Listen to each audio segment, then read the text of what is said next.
2022년 3월 27일입니다. 오늘도 예배에 오신 여러분 모두를 예수님의 이름으로 환영하고 우리 가까이 계신 분하고 인사를 나누겠습니다. 반갑습니다. 잘 오셨습니다. 인사를 나누겠습니다. 다 같이 일어나셔서 묵도하심으로 2022년 3월 27일 사순절 후 넷째 주일 예배를 성부, 성자, 성령 하나님께 드리겠습니다.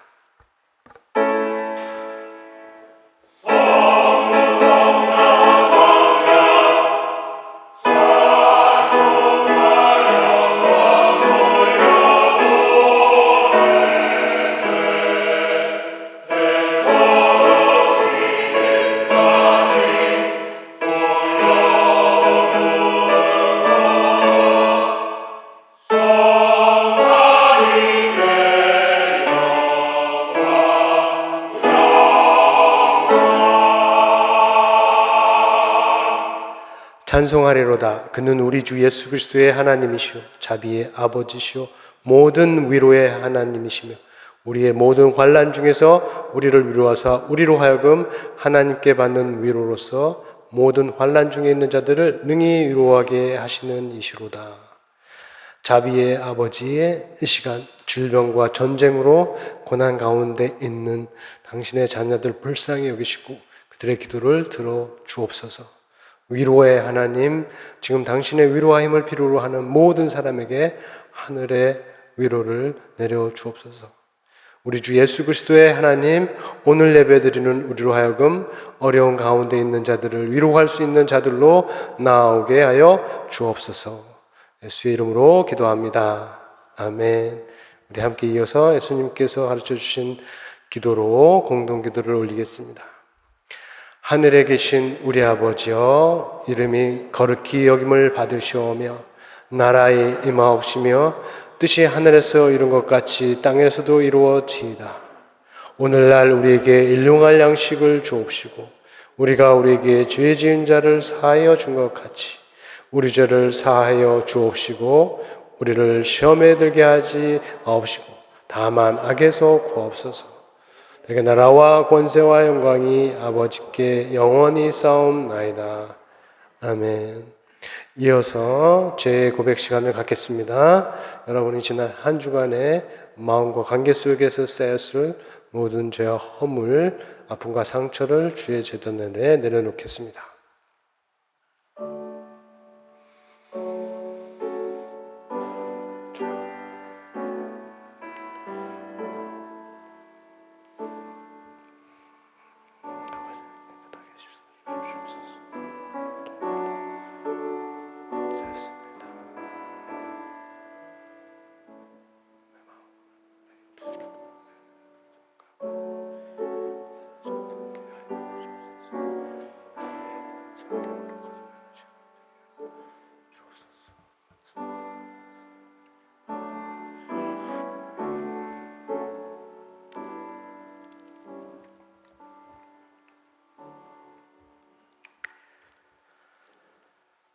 주여, 이 시간 진실하게 고백한 기도를 들어주시고 우리 모두를 용서하여 주시고 마음과 영을 새롭게 하여 주시고 우리를 사로잡는 모든 악한 세력에서 벗어나게 하여 주옵소서. 귀하신 주의 이름으로 기도합니다. 아멘. 함께 찬송하겠습니다. 298장 속죄하신 구세주를 한 장 부르겠습니다.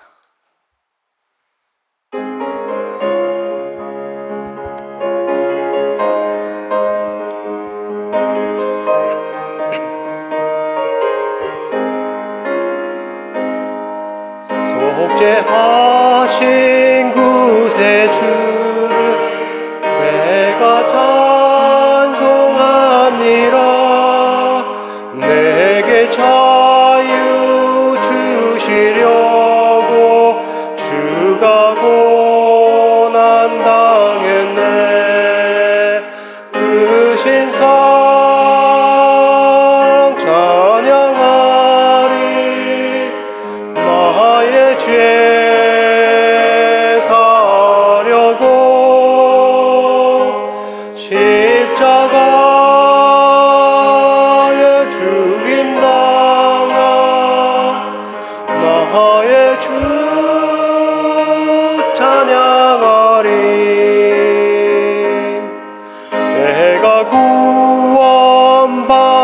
큰 증거 기뻐지어 바리라. 내게 조두 담당하시 주의 사랑 크셔라. 크신 사랑 찬양하리. 나의 죄 사하려고 십자가에 죽임 당하 나의 주 찬양하리. 승리하신 구세주를 내가 찬송하리라. 죄와 죽음 지옥 권세 주가 모두 이겼네. 크신 사랑 찬양하리.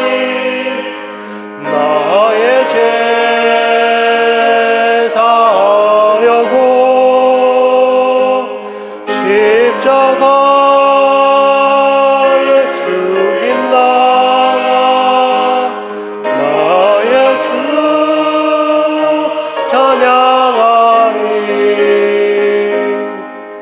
고마우신 구세주를 내가 찬송하리라. 죽음에서 생명으로 나를 인도하셨네. 크신 사랑 찬양하리. 나의 죄 사하려고 십자가에 죽임 당하 나의 주 찬양하리.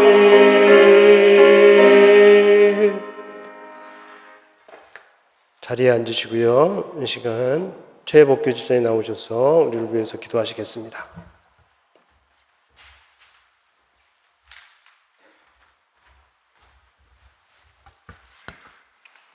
기도하시겠습니다.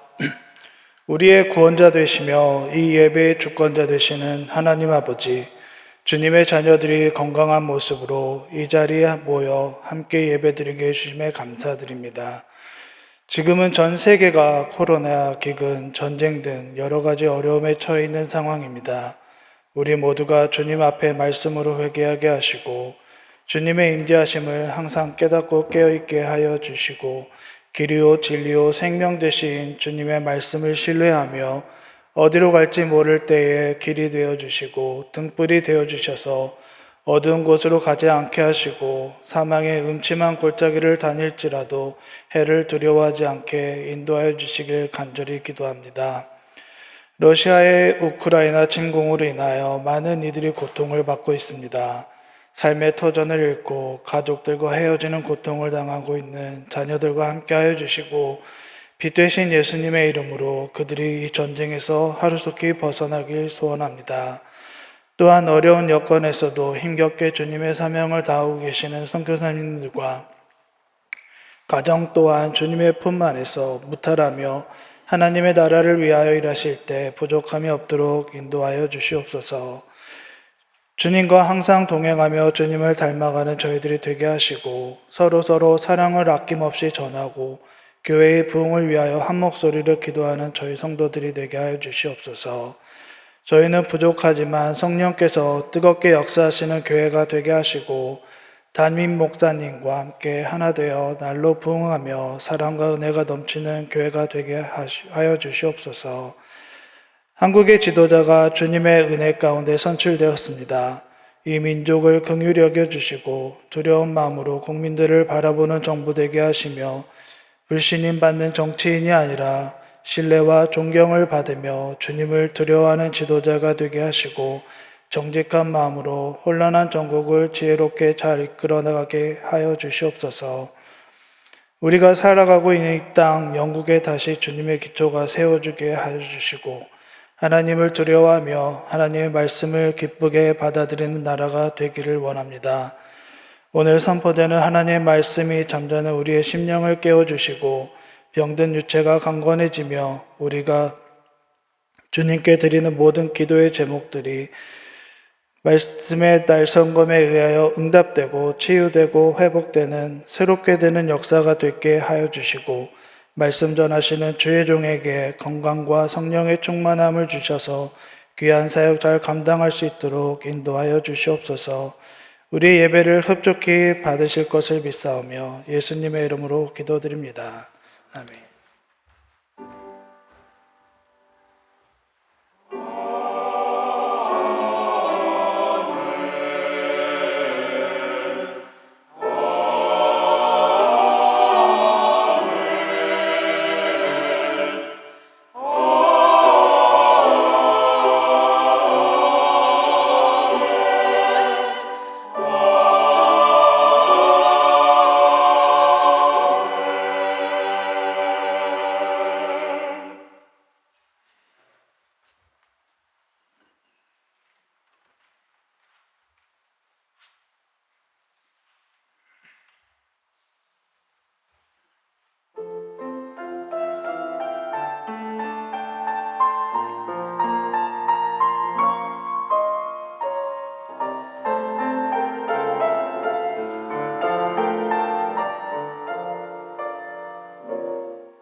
오늘 말씀은 이사야서 57장 14절에서 27절 말씀입니다.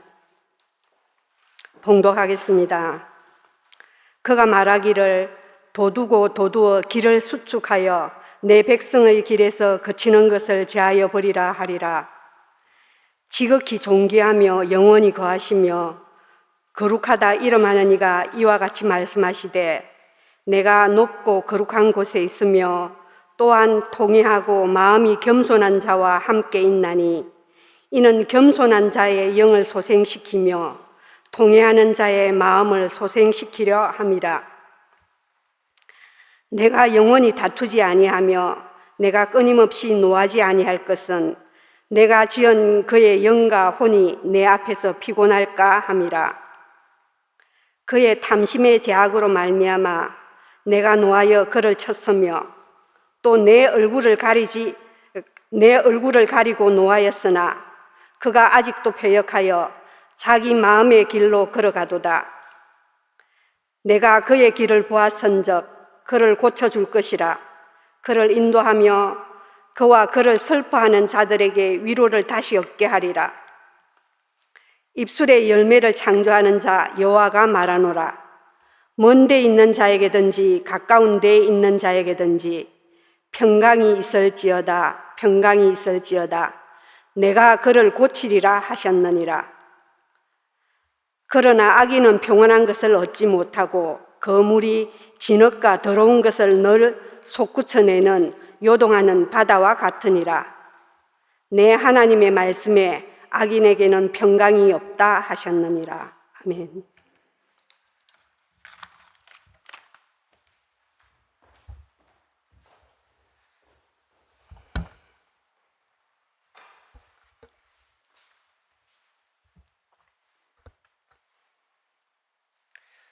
세상에 어려운 일이 많고 또 험한 일들이 많이 있습니다. 교회에도 그렇죠. 어려운 일들이 있고 있지 않았으면 하는 일들이 있습니다. 그래서 그런 상황에서 보통 많은 사람들이 묻습니다. 신이 어디에 있느냐? 도대체 신이 어디에 있는가? 하나님이 있다면 지금 어디에 계신가? 라고 묻죠. 저기에도 없고 여기에도 없고 어디에도 없다 라고 말합니다. 반면에 우리처럼 예수님을 믿는 사람들은 하나님이 계시지 않는 곳이 없다. 여기 지금 일상을 회복하고 있는 영국 땅에도 계시고 저기 일상을 아주 뺏기고 있는 우크라이나 땅에도 계시고 오늘 모여서 예배 참여하는 이 자리에 그리고 참여하는 우리 각 사람 마음에 계십니다. 이렇게 말을 할 수가 있어요. 오늘 말씀 15절에 따라서 하나님이 어디 계신가요? 라는 질문에 답을 한다면 하나님은 높고 거룩한 곳에 계시며 또한 통회하고 마음이 겸손한 자와 함께 하십니다. 이거 정말로 엄청난 말씀이죠. 하나님이 우리가 생각할 때 기독교가 아니더라도 정말로 멀리 높이 거룩한 곳에 계신다고 믿습니다.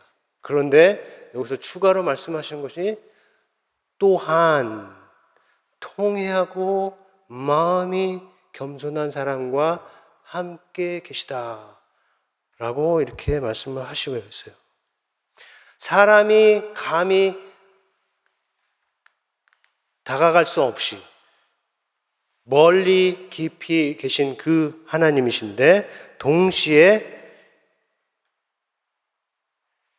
이곳, 이 땅, 사람들 가운데 특별히 통회하고 상하고 마음이 겸손한 사람과 함께 계신다고 하는 거죠.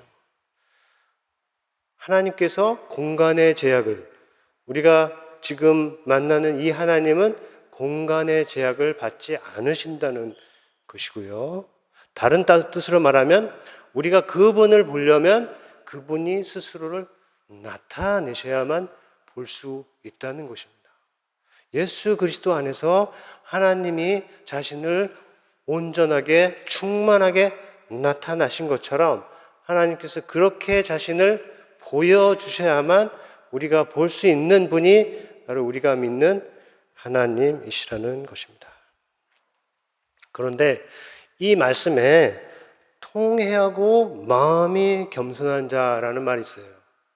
통회하고 contrite, 통회하고 마음이 겸손한 자, lowly in spirit이라는 말이 있는데, 이 말은 첫째, 성품적으로 늘 그런 사람을 가리키는 말이 될 수도 있어요. 겸손한 사람, 늘 남 앞에서 자신을 낮추는 사람, 그런 사람으로 가리킬 수도 있고, 둘째는 상황적으로 그런 상태에 들어간 사람을 가리킬 수 있는데, 오늘 본문에서 볼 때는 상황적으로 그런 상황에 들어간 사람으로 이해하는 것이 좋습니다. 상황적이라고 하는 말은 뭐냐면, 어떤 사람이, 어떤 백성이 그냥 겸손하지 않아요. 선하지 않아요. 의롭지 않아요.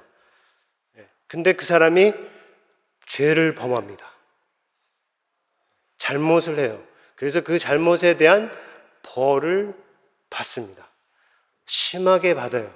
아프기도 하고, 사업이 안 되기도 하고, 망하기도 하고, 사랑하는 자를 잃기도 하고, 세상에 온갖 것이 심판으로 다가올 수 있는데 그런 심판을 받는 겁니다. 그때 그 자리에서 자기가 뉘우치고 마음을 깨트리고 그리고 주 앞에 겸손하게 되는 그런 상태의 사람을 가리킨다고 보면 됩니다. 통회하고 어떻게 해요? 마음이 겸손한 사람. 그런 상황적 의미를 아주 잘 보여주는 본문이 성경에 있는데, 솔로몬의 아들 르호보암이 왕이 될 때 일이었습니다.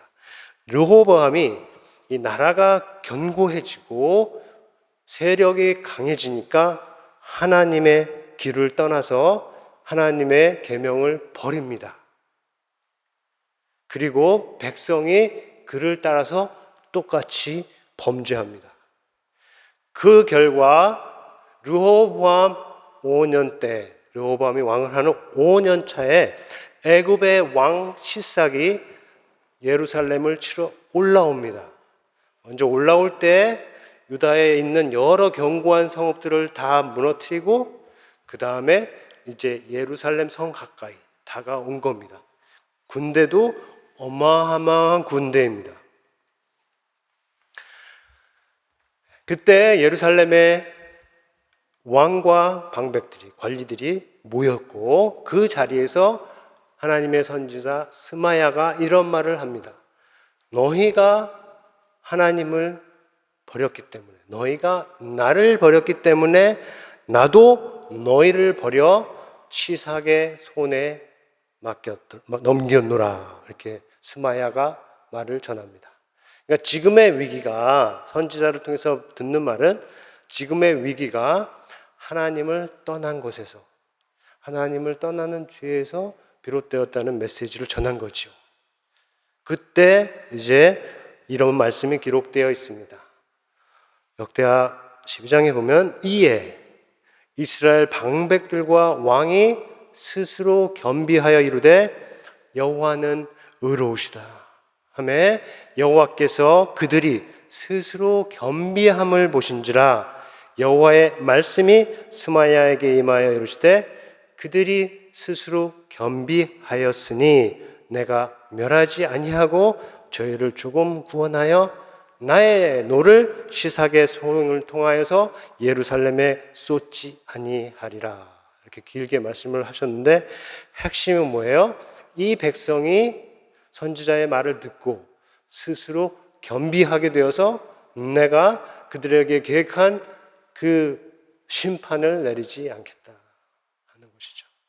여기서 말하는 스스로 겸비함, humbling themselves, 스스로 겸비함, 이것이 뜻하는 바가 오늘 우리가 만난 이사야 말씀에서 말하는 그 통회하고 마음이 겸손한 자에 담겨 있는 뜻과 같은 것입니다.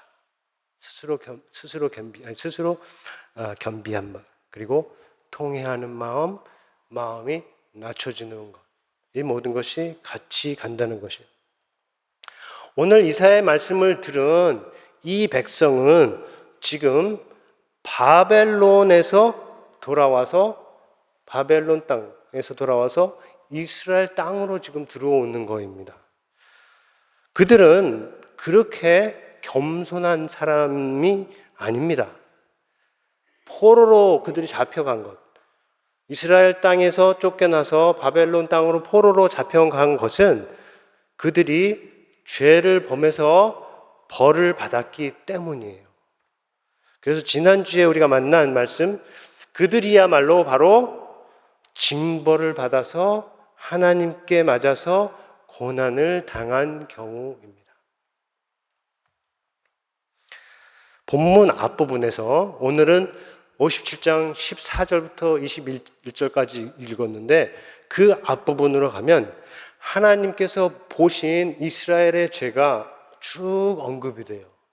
그 중에 세 개가 크게 있는데 하나는 지도자들의 죄, 아니면 spiritual blindness, 영적 어둠이라고 하는 지도자들의 죄, 그 다음에 두 번째는 불의, 세 번째는 우상숭배입니다. 각각에 대해서 한 구절씩 이렇게 살펴보자면 첫 번째는 지도자들의 죄에 대해서 56장 11절에서 이렇게 말씀하십니다. 이 개들은 탐욕이 심하여 족한 줄을 알지 못하는 자들이요 그들은 몰지각한 목자들이라. 다 제 길로 돌아가며 사람마다 자기 이익만 추구하며. 앞서 본 르호보암 때와 같은 거죠. 먼저 목자들이 자기의 것에, 자기의 디그니티, 자기의 프라핏에만 관심을 있고 똑같이 백성들이 그거를 따라가는 모습이에요. 불의에 관하여는 57장 1절 하나를 볼 수 있는데 거기에 보면 의인이 죽을지라도 마음에 드는 자가 없고 진실한 이들이 거두어 감을 당할지라도 깨닫는 자가 없도다. 의인들은 악한 자들 앞에서 불려가도다. 공의와 진리가 무너진 사회, 공의와 진리가 사라진 세상을 가리킵니다. 세 번째, 우상숭배에 관해서는 57장 5절을 볼 수가 있는데 너희가 상수리나무 아래 사이 모든 푸른 나무 아래에서 음욕을 피우며 골짜기 가운데 바위 틈에서 자녀를 도살하는도다. 네, 여러분 우상숭배가 해롭지 않다, 함리스하다고 이렇게 생각하는 사람이 있을 수도 있어요. 우상숭배가 무슨 그렇게 큰 문제이냐라고 묻을 수 있는데 아주 심각하게 다루는 최고의 죄 중에 하나가 구약성경에서 이 우상숭배입니다. 왜냐하면 우상숭배는 앞에서 말한 그 다른 문제하고 밀접하게 연결되는 거예요. 각자 그릇된 길로 행해서 자기 마음에 원하는 길로 행하는 게 우상숭배하고 연결되고 그리고 사회에 온갖 불의를 낳는 것이 이 우상숭배하고 연결되는 거죠. 모두를 위해서 모두를 위한 길을 제시할 수 있고 구원하실 수 있는 그 하나님을 버리고 자기가 원하는 자기의 이미지로 만든 자기의 형상으로 만든 우상을 쫓아가는 것은 어디든지 불의한 공의와 진리가 사라진 세상이 된다는 말씀이 이 구약의 선지자들이 외쳐서 목숨을 바쳐서 전한 소리입니다. 그러한 죄들에 대한 하나님의 심판으로 먼저 북이스라엘이 아수르의 멸망을 당했고요. 그 다음에 다시 남유다가 바벨론의 멸망을 당하고 예루살렘 성전이 무너지고 그리고 땅을 빼앗기고 다 포로로 끌려서 간 것입니다. 저들이 끌려간 그 바벨론은 하나님의 백성이 있어야 할 곳이 아닙니다. 그곳은 자유가 없어요. 자유가 있다고 해도 그것은 노예의 종의 신분으로 사는 곳입니다. 이스라엘이 잠시 머물 뿐 영원히 계속 살 곳은 아니었습니다. 때가 되면 하나님께서 다시 빼오실, 애굽에서 빼오셨듯이 다시 빼오실 곳이었습니다. 하나님의 계획에는 70년이었습니다. 이스라엘이 바벨론으로 끌려가서 그곳에 살기를 70년이 차면 그의 백성을 그들의 땅으로 다시 들어오게 하는 것인데, 지금은 벌을 받는 자리에 있다고 하더라도 그들은 여전히 하나님의 백성이고 하나님은 그들의 하나님이신 겁니다. 하나님께서 죄를 미워하시고 그리고 죄인을 벌하시지만 다시 용서하시고 어떻게 해요? 그리고 다시 은혜를 베푸시기를 원하십니다. 그 마음을 오늘 말씀 14절에서 볼 수 있습니다. 14절에 보면 도두어 길을 수축하여 내 백성이 길에서 거치는 것을 제하여 버리라. 그래서 앞 번째, 도두어 길을 수축, build up, prepare the road. 길을 내라는 거죠. 그리고 그 길에 있을 수 있는 모든 걸림돌, 장애물을 다 치워버리고 내 백성이 힘차게 즐겁게 들어올 수 있도록 길을 열어라. 그런 말입니다. 여기에 담긴 이 마음은 자기 자녀가, 아들이든 딸이든 자기 자녀가 힘든 군대에 갔다가 고생 많이 하고 그리고 돌아올 때 반갑게 맞이하는 부모의 마음과 같은 거죠. 꼭 군대가만이 아니라 그동안 태어나서 한 번도 말을 하지 못한 아이가 10살이 되어서 12살이 되어서 드디어 입문을 해서 말을 할 때 그때 느끼는 부모의 마음과 같을 것입니다. 아니면 다른 모든 것으로 해서 아파서 고생을 그동안 너무너무 했다가 몸이 회복돼서 힘차게 걸을 수 있는 자녀를 두고 갖는 부모의 마음이죠. 그런 마음으로 자기 백성을 인도하시는 하나님께서 갖는 기대가 있습니다. 오늘 본문에는 딱 하나입니다. 그것은 통회하고 겸손한 마음입니다. 통회하고 겸손한 마음. 여기 통회하는 것은 뉘우치고 회개하고 컨트라이트라고 하는데 상하고 찔려서 그래서 그것을 받아들여서 정말로 뉘우치는 마음. 내가 잘못했습니다. 하나님이 옳습니다. 그 통회하고 그리고 하나님 앞에서 자신을 낮추는 마음을 말합니다. 다윗이 말하는 시편에서 하나님께서 구하시는 제사는 상한 심령이라. 하나님이여 상하고 통회하는 마음을 주께서 멸시하지 아니하시리이다. 또 시편 다른 곳에서 여호와는 마음이 상한 자를 가까이 하시고 중심으로 통회하는 자를 구원하시는도다. 이 마음의 상함과 그리고 마음의 겸손함, 이것이 구약 성경에서 얼마나 중요한 주제가 되는지 우리가 볼 수가 있는 겁니다. 하나님 앞에서 스스로를 낮추는 마음은 40년 광야길을 가면고 있던 이스라엘에게서 하나님께서 기대한 마음이고 또 이제 70년의 종살이를 마치는 이 유다 백성에게서 기대하는 것이에요. 다시 한번 말하면 하나님 앞에서 스스로를 낮추는 마음입니다. 여러분, 굳은 땅은 갈아야 씨를 심을 수가 있습니다. 굳은 땅, 아주 딱딱한 땅. 너무 단단하게 굳은 땅에는 씨를 뿌릴 수도 없고, 그리고 식물을 심을 수도 없습니다. 그런 땅은 그냥 포기되거나 버려지거나 아니면 갈아야 돼요. 땅이 굳은 땅은 쟁기로나 기계로 갈아 엎어야 합니다. 사람의 마음도 마찬가지입니다. 하나님의 말씀이 들어갈 수 있을 정도로 잘 기경된 마음이 있어요.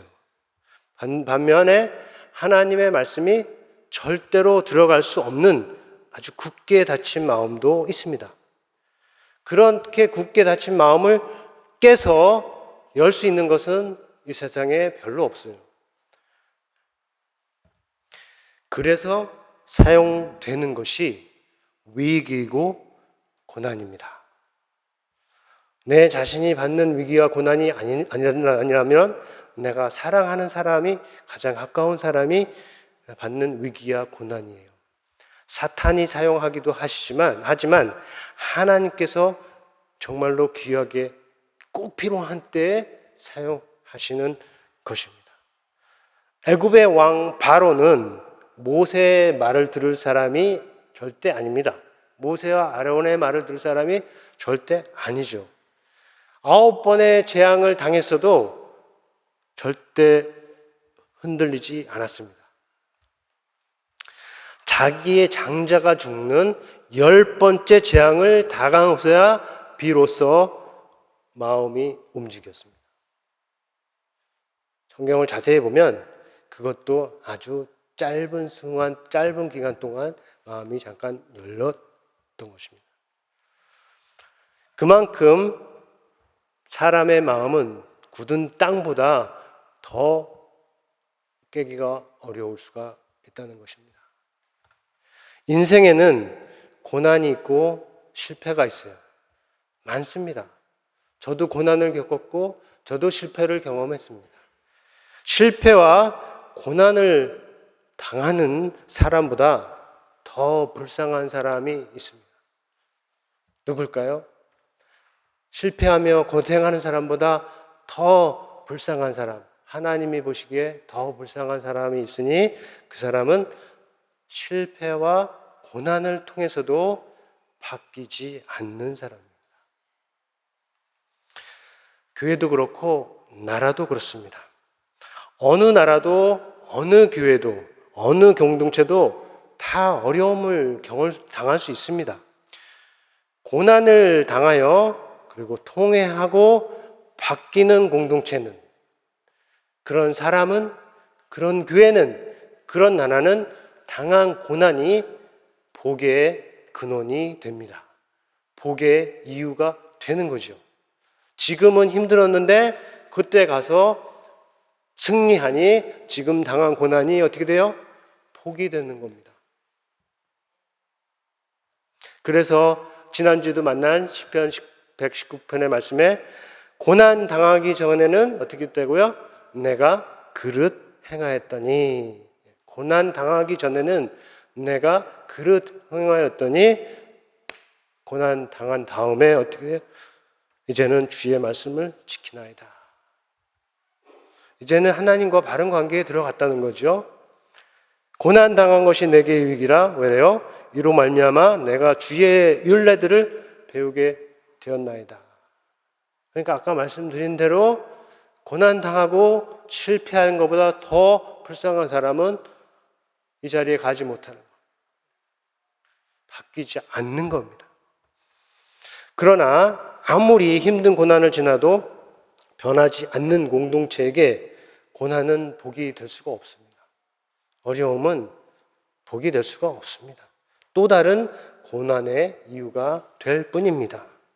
본문에는 역전의 그러나, but, 역전의 그러나가 2번 등장합니다. 오늘 본문에 만약에 18절을 어떻게 이해하느냐에 따라 3번도 가능합니다. 18절을 어떻게 따르느냐?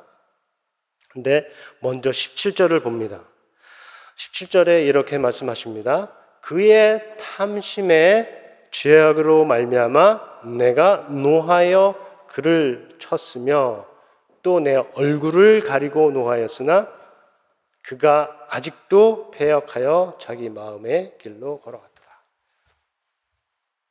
그러나가 보이시나요? 여기에 이 그러나를 역전의 그러나라고 하면 리버싱, turning around라고 하는 것은 하나님께서 죄악으로 인해서 그의 죄악으로 인해서 탐심의 죄악으로 인해서 노하시고 그리고 그를 치고 얼굴을 돌렸는데 어떻게 해요? 그런데도 그가 다시 패역하여 자기 마음의 길로 걷는 것입니다. 여기서 패역이란 말은 배교, 백슬라이딩, 아니 아포스토시, 아니면 후퇴, 백슬라이딩, 물러섬 등의 이런 의미를 갖고 있는데 하나님께서 이끌어 가시는 지금 이 고난의 길을 통해서 이끌어 가시는 그 길로 가지 않고 그의 길을 버리고 무시하고 자기 마음이 원하는 대로 내 눈에 좋게 생각했는 대로 이렇게 가는 것을 가리킵니다. 여기서 말하는 자기 마음이 원하는 대로 갖는 것, 행하는 것, 이것이 얼마나 큰 문제인지는 우리가 지난주에 만났습니다. 지난주일에 그 유명한 이사야 53장 말씀을 우리가 통해서 보았는데 거기서 지적된 문제는 단 하나였습니다. 무엇이었나요? 6절에 있습니다. 우리는 다 양 같아서 그릇 행하여 각기 제 길로 갔거늘. 이렇게 했죠. 이것이 53장에서 언급된 유일한 죄요. 거기서 말하는 그 고난의 종이 짊어진 죄요. 궁극적으로는 우리 예수님께서 지신 세상의 모든 죄악을 함축하는 표현이 바로 그릇 행하여 자기 마음에 원하는 대로 행하는 것입니다. 그러나 여기에는 아직 소망이 있어요. 왜냐하면 하나님께서 그의 길을 보았고 고쳐주실 것이라고 하시기 때문입니다. 18절 19절을 볼까요? 내가 그의 길을 보았은즉 그를 고쳐줄 것이라.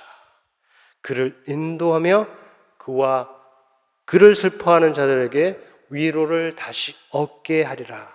19절 말씀에 입술의 열매를 창조하는 자 여호와가 말하노라.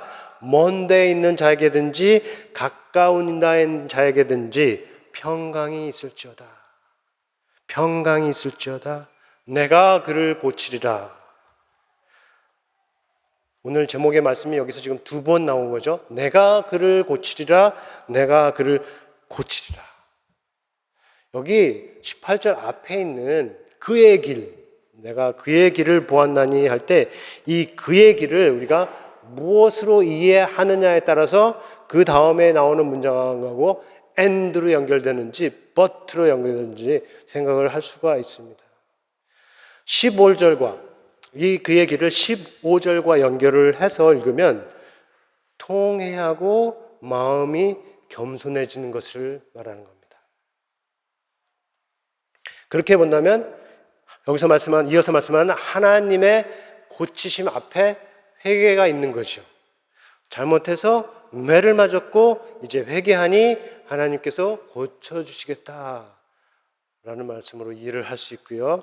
근데 만약에 15절이 아니고 17절과 연결해서 읽는다면 17절에 아직도 아니면 또다시 패역한 길로 행하는 것, 패역한 길로 가는, 그들이 가는 패역한 길을 이 그의 길로 본다면 이 하나님의 고치심, 이어서 말하는 내가 그를 고치리라 하시는 이 하나님의 고치심은 뭐예요?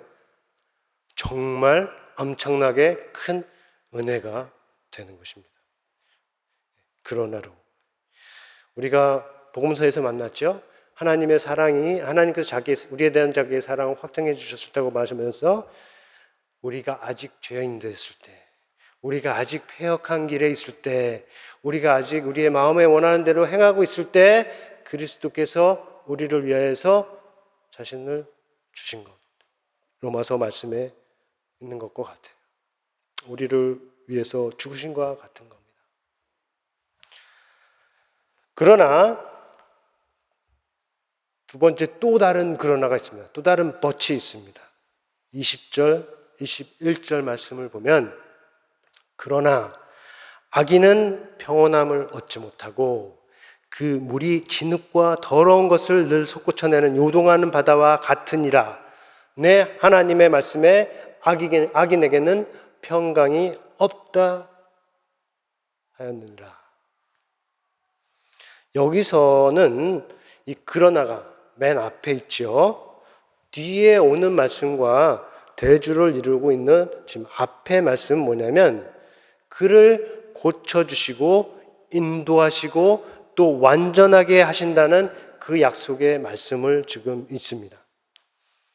그러나 여기서 말하는 악인은 그렇게 은혜를 받는 그가 아닙니다. 지금까지 말한 그는 하나님이 지으신 자요, 탐심의 죄에 빠져 벌을 받은 자요, 벌 받는 자도 하나님이 사랑을 하시는 것을 볼 수 있죠. 고난으로 심령이 낮아진 자입니다. 그리고 여기서 말하는 악인과 다른 것입니다. 이 악인은 그러면 누구일까요? 계속 하나님을 대적하는 자입니다. 계속 어둠에 거하는 자입니다. 계속 행악하는 자입니다. 계속 은혜를 거부하는 자입니다. 계속 자기의 길로 행하는 자입니다. 하나님의 고치심을 스스로 거부하는 자이죠. 이 복음의 상황으로 건너가서 보자면 예수님께서 예루살렘으로 들어가시죠. 그곳에서 성전에서 이렇게 가르치시는데 대제사장들과 백성의 장로들이 나옵니다. 그리고 당신이 도대체 무슨 권위로 이런 말을 하느냐 묻죠. 그들에게 하시는 대답이 있는데 그것의 마지막 부분에서 이렇게 말씀하십니다. 내가 진실로 너희에게 이르노니 세리들과 창녀들이 너희보다 먼저 하나님의 나라에 들어가리라. 요한이 의도로 너희에게 왔거늘 너희는 그를 믿지 아니하였을 때 세리와 창녀는 믿었으며 너희는 이것을 보고도 끝내 뉘우쳐 믿지 아니하였도다. 여기서 창녀와 세리는 믿고 뉘우쳐서 낮은 마음, 애통하는 마음을 가진 사람들을 대표합니다. 예수님을 만나서 하나님의 은혜를 경험한 다음에 정말로 낮은 마음, 애통하는 마음을 가진 사람들을 만나요. 반대로 이 백성의 지도자라고 하는 대제사장들과 장로들은 끝내 뉘우치지 않는 것을 예수님께서 지금 지적하고 계시는 것입니다. 이 장면은 오늘날 교회에서도 언제든지 반복될 수 있습니다.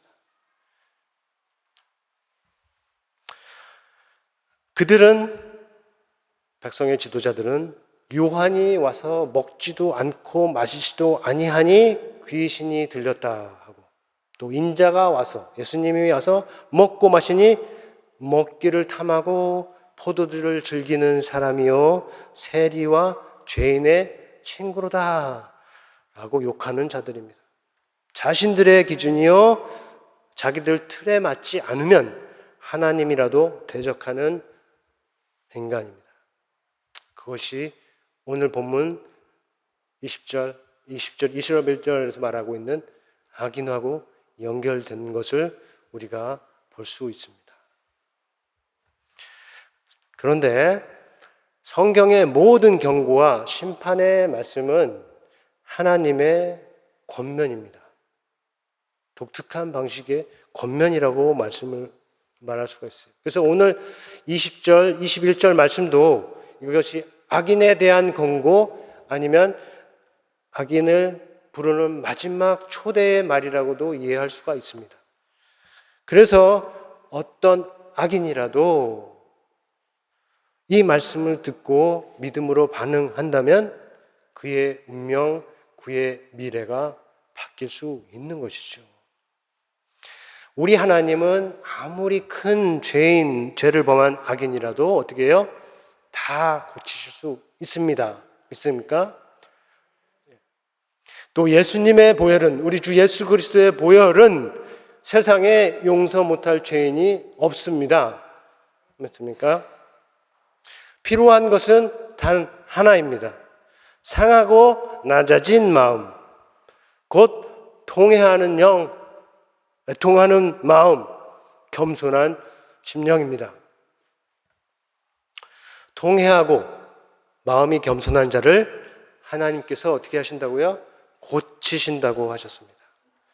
여기서 말하는 이 고친다, 이 말은 치료한다, 치유한다의 뜻이에요. 여러분, 여호와 라파라는 말 알죠? 여호와는 치료자라는 말입니다. 여호와 라파는. 그렇게 우리 하나님은 고치시는 하나님이고 치료하시는 하나님이에요. 우리에게 적용을 한다면 여러분, 우리 안에도 하나님께서 고쳐주실 부분이 분명히 있을 것입니다. 개인적으로, 공동체적으로. 그것이 무엇인지 하나님께 기도해서 찾는 것도 중요해요. 하나님께서 우리에게 고쳐주실 것이 무엇이 있을까요? 그 중에는 병약한 몸, 아픈 마음, 잘못된 생각, 악한 행실, 이 복잡한 관계, 이런 것들이 있을 수가 있습니다. 오늘 말씀에 비추어 대답한다면 하나님은 통회하고 마음이 겸손한 자를 함께 하시고 그리고 그를 고쳐주시는 겁니다. 그러니까 무엇이에요? 우리가 생각해야 될 것, 하나님께서 고쳐주실 것 생각할 때 통회하고 겸손한 마음. 상당히 많은 부분은 우리가 스스로 해결을 할 수가 있어요.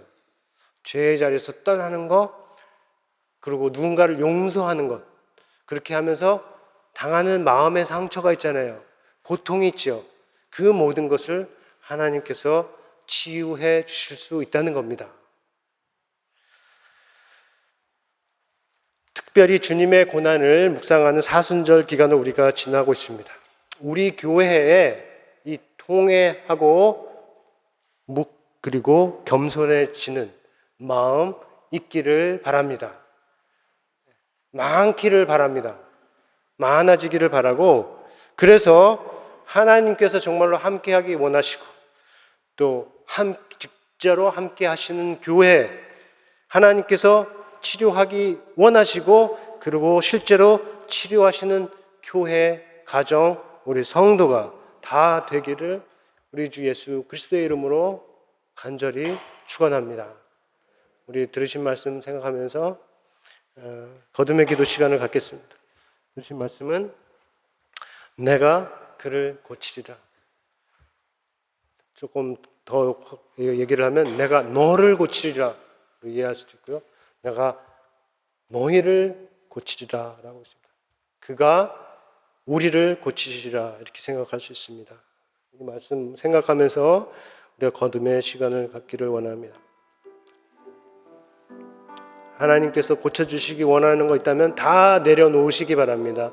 그것이 연약한 몸일 수도 있고 그리고 병든 마음일 수도 있고 상한 마음일 수도 있습니다.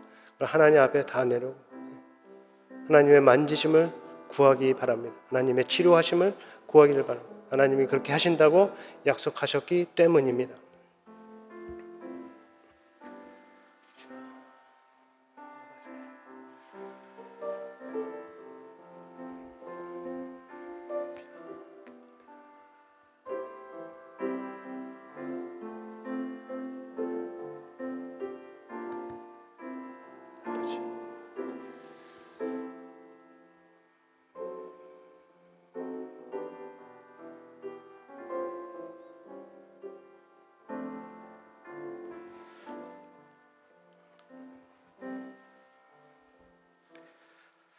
아버지여, 오늘 하나님 아버지의 뜻을 구하며 나아갔습니다. 하나님 앞에서 음성을 구하며 나아갔습니다. 오늘 주신 말씀에 내가 그를 고치리라 라는 말씀을 들었습니다. 하나님, 이 말씀이 정말로 하나님께서 나를 향해서, 우리를 향해서 주시는 말씀으로 받아들이는 믿음이 있게 하여 주시고, 정말로 우리의 고침을 받을 수 있는 그 모든 부분, 몸이든 마음이든 관계이든 과거이든 모든 부분이 하나님 앞에서 고침을 받는, 하나님께서 고치기를 기뻐하시는 기회로, 가정으로, 성도로 서 있을 수 있도록 인도하여 주시고, 이 시간 짧지만 하나님 앞에서 드린 그 짧은 마음의 기도를 하나님 들어주시고 귀한 열매로 맺어지도록 인도하여 주옵소서. 이후로 우리의 삶이 정말로 하나님께 고침을 받은 삶뿐만 아니라 똑같이 하나님처럼 고침을 필요로 하는 사람들에게 고침의 손을 내밀 수 있는 그런 사람들로 영적인 의사의 길로 갈 수 있도록 축복하여 주옵소서. 예수님의 이름으로 기도합니다. 아멘. 우리 다 같이 일어나셔서 봉헌송 진리와 생명 되신 주 함께 찬양하겠습니다.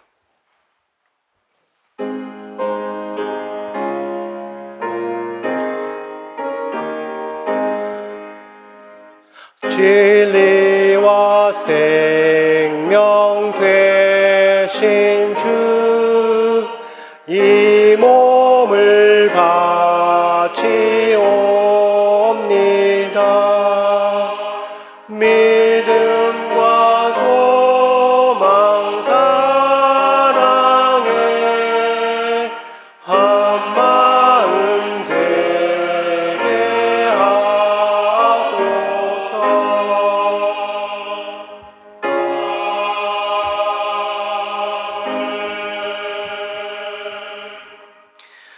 기도합니다. 아버지여, 베풀어 주신 사랑과 은혜에 감사합니다. 이 시간 믿음으로 드리는 물질을 받아 주옵소서. 마음의 사랑과 헌신의 표현입니다. 드리는 자를 위해 기도합니다. 복음 안에서 허락하신 모든 복을 받아 누리고 주를 따라 행할 때 더욱 힘차게 나아가게 하시며 자신과 남을 위해 드리는 모든 기도를 들으시고 응답하여 주옵소서. 드려진 헌금은 교회를 위해서, 하나님 나라를 위해서 열매 있게 사용되도록 거룩하게 인도하여 주옵소서. 예수의 이름으로 기도합니다. 아멘.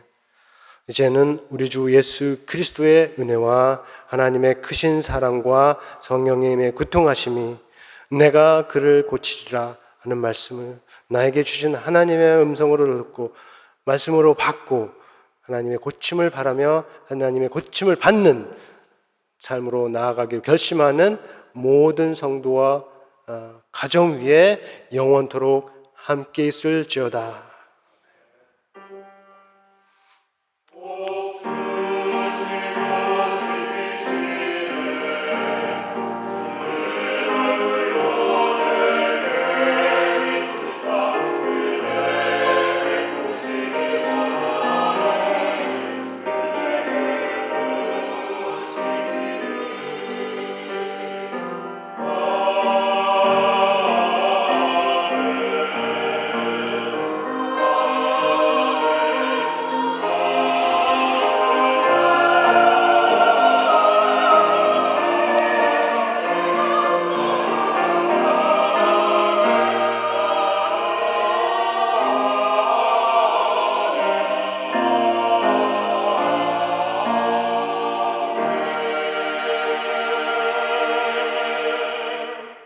아멘.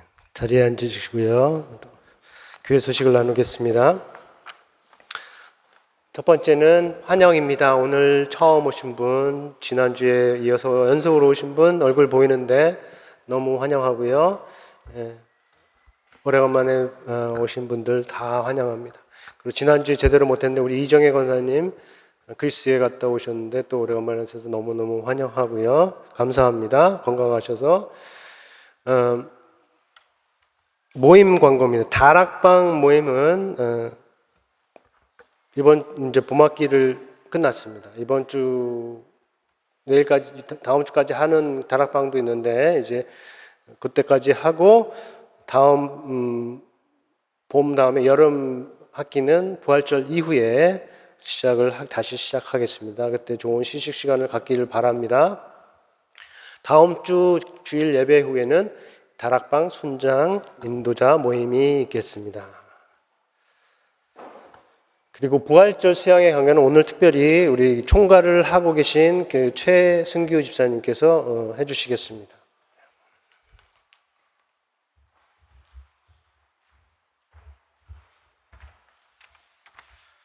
네, 안녕하세요. 최승규입니다. 앞으로 부활주일 수양회까지 3주 남았습니다. 그래서 이번 부활절 2022년 부활절 수양회는 십자가의 뜻, 부활의 삶이라는 주제로 2박 3일 동안 진행될 예정입니다. 장소는 저희들이 14년부터 이곳을 계속 이용해 놓은 아쉬버남 플레이스라는 곳인데요. 저희들이 찾아보니까 이곳이 좀 12세기서부터 이렇게 쭉 이 가문들이 이어져 가지고 살았던 곳이라 좀 이렇게 자연 환경이 아주 아름답습니다. 그리고 스페이스도 넓어 가지고 보시면은 이렇게 다닐 곳도 많아요. 그래서 이번에는 부활절 수련회가 아니고 수양회로 이렇게 바뀌었고, 그리고 코비드 2년 동안 못 가봤기 때문에 좀 이렇게 좀 쉴 수 있는 곳으로 저희들이 이렇게 프로그램도 좀 준비하고 있습니다. 그리고 수양회 가는 방법은 남서쪽으로 한 2시간 30분 정도 차를 타고 이동하시면 되고요. 저희들이 그리고 한 열 몇 분이 기차로 오셔가지고 저희들이 이번에 버스 대절을 했습니다. 그래서 33인승 버스 대절을 해서 이 교회 앞에서 15일 날 1시 30분에 출발하고, 그 다음에 이제 17일 주일 예배 끝나고 이 교회 앞으로 한 5시쯤 이렇게 도착할 예정입니다. 그래서 아직까지 이제 신청하지 못하시고 차편으로 좀 고민 중에 계신 분들은 아직도 자리가 많이 남아 있어요. 그래서 33일승이니까 이렇게 좀 신청해 주셔가지고 좀 이렇게 편히 오고 가셨으면 좋겠습니다. 그리고 버스비는 성인분들만 20파운드를 좀 받기로 했어요. 그래서 전체는 한 700 몇십 파운드가 나오거든요. 그래서 나머지는 이제 교회에서 좀 이렇게 스폰서 해주고, 나머지는 이제 버스비를 좀 받으려고 합니다. 그거 참조해 주시고요. 그 다음에 이제 수양회 때 준비물은 2박 3일 계시니까 성경 필기도구 이거 기본이고, 그 다음에 이제 거기 공동 샤워실 같이 있거든요. 그래서 개인 세면 도구나 수건들 꼭 챙겨주시면 되겠습니다. 그리고 수양회 회비인데요. 이번에 회비가 저희들이 미니멈으로 기존에는 한 100명 이상이 참석을 했어요. 근데 이제 코비드도 있고 지난 2년간 참석을 못해서 수양회 측에서 최소 80명까지 참석을 좀 해주십시오라고 해서, 제가 오늘 확인해 보니까 기존에 76명인데 오늘 4분 또 추가되셔가지고 지금 80분이 되셨거든요. 근데 아직까지 신청 안 하신 분들이 좀 계세요. 그래서 제가 볼 때는 좀 옆에 계신 분들이 좀 독려 좀 많이 해주시고, 그 다음에 또 디스카운트가 18세 이상 학생들한테 64파운드로 한 30% 디스카운트가 돼 있거든요. 그리고 셋째 자녀 유아 무료고, 그래서 요거 참조해 주셔서 좀 많이 좀 갈 수 있게끔 좀 해주시면 좋겠습니다. 그리고 마지막으로는 저희들이 이번 수양회 준비팀들입니다. 그래서 바쁜 가운데서 그래도 이번 수양회를 잘 이끌어 보자 좀 수고해 주시는 분들이거든요. 그래서 보시면 좀 관심 가져주시고 위로와 격려를 좀 해주시기 바랍니다. 그리고 다음 주쯤 해서 조장을 선임을 할 겁니다. 그래서 개별적으로 박지수 집사님하고 저하고 같이 이렇게 연락이 갈 거니까 혹시 조장으로 선별되시면 너무 부담 갖지 마시고, 그 다음에 프로그램 리더도 조만간 선정이 돼서 연락이 갈 겁니다. 개별적으로. 그래서 가시는 분들 중에 좀 리더십을 좀 보여주시고 같이 이렇게 단합되는 모습을 좀 보여주셨으면 감사하겠습니다. 이상입니다.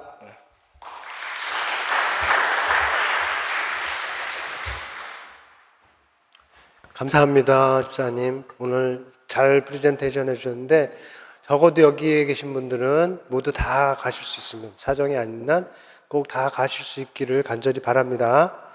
네. 오늘 그 그림에 보는데 버스는 2층 버스인가요? 네. 오늘 성도에게 주시기 아름답게 나누시기 바랍니다. 네, 감사합니다.